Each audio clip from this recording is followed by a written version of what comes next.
Hey guys, last video on surface area and volume. Today we're going to look at some composite figures. So I'm only going to do one of these with you. The rest you'll either do in class or check on Drive, depending on what your teacher asks you to do. So we're going to find both the surface area and volume of this figure in number one. Okay, so all we know is that this figure here has a rectangular prism on the bottom. So we have, this is 6 here, and this is 10. Okay, it has a circle on top that is going this length. So I know the diameter of that circle also must be 6 using this the width across the rectangular prism here. So this is 6, this is 6, this has to be 6. Okay, so what I'm going to do whenever I find the volume is a little bit easier. I'm going to take, to get the composite volume is what we call whenever we do multiple shapes. What I'm going to do here is I'm going to take the volume of the rectangular prism.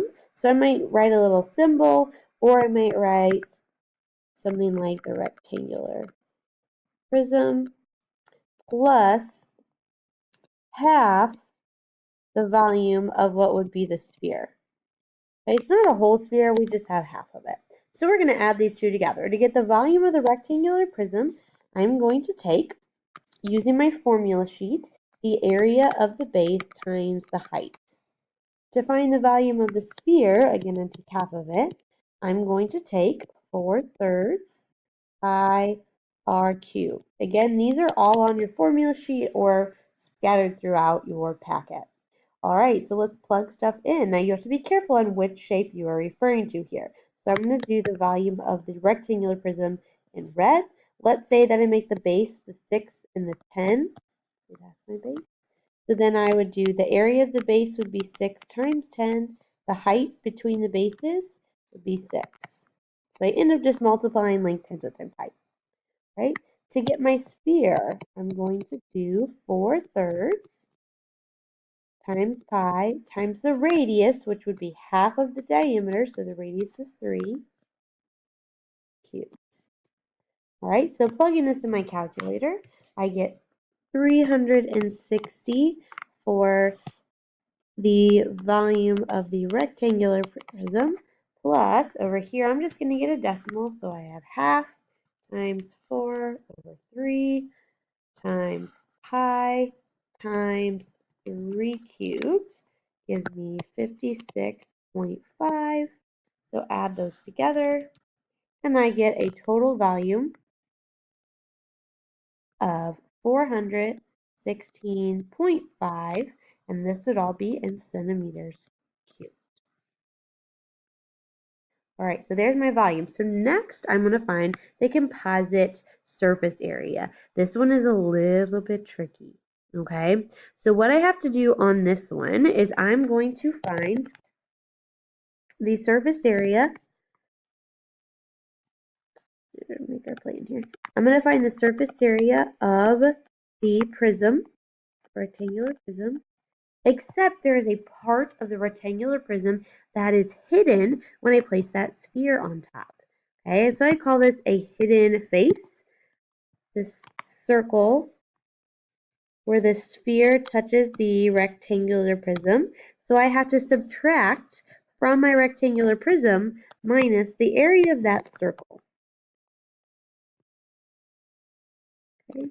But then I also have to add to this the surface area of the outside of the sphere. It's only half, and I don't have to add in the flat disk here, or the lid you can say, because it's hidden. So I'm just going to add plus half the surface area of the sphere. Okay, so there's my plan. I'm going to have to go down here. You can kind of move your work around as you need to, or do it on a separate paper. So to get the surface area of the prism, I'm going to take, here, I'll do the formula. It would be 2 times the area of the base plus the perimeter times the height. So if I leave my base the same as the 6 times 10, the area of my base, 6 times 10 is 60. The perimeter of my base would be 6 plus 6 is 12, plus 10 would be 32. We're looking at this space right here. Okay, and the height is the height between the two bases, so that would be 6 if I'm looking at the prism. So that gives me 2 times 60 plus 32 times 6. Okay, so you got to be careful. This specifically is just information for the prism. Now the area of the circle, it has a radius we said earlier of 3, half of 6. So that's going to be pi times 3 squared. And then we have plus the surface area of the sphere. So again, the surface area of a sphere, that formula is 4 pi r squared. So we're going to add 1/2 times 4 pi times 3 squared. All right, so let's do each one of these. I have 60 times 2 plus 32 times 6. So I get a total surface area of 312 for the prism. I'm subtracting the area of the circular face that it's touching. So minus 228.3. But then I'm adding the surface area of that half sphere. So half times 4 times pi times 3 squared gives me plus 56.5. And so when I combine these together, I get a final surface area of 340.2. It is an area, so it is going to be centimeters squared. Okay, there's no right or wrong way that you have to do every single one of these problems. You really just have to think about it. What's being shown and what pieces are hidden that I have to take away. All right, so you'll either do number 2 and 3 in class or on your own and check. Just ask your teacher when you're supposed to do those problems. All right, write down any questions you have to ask your teacher in class, and I will see you guys next time. Bye.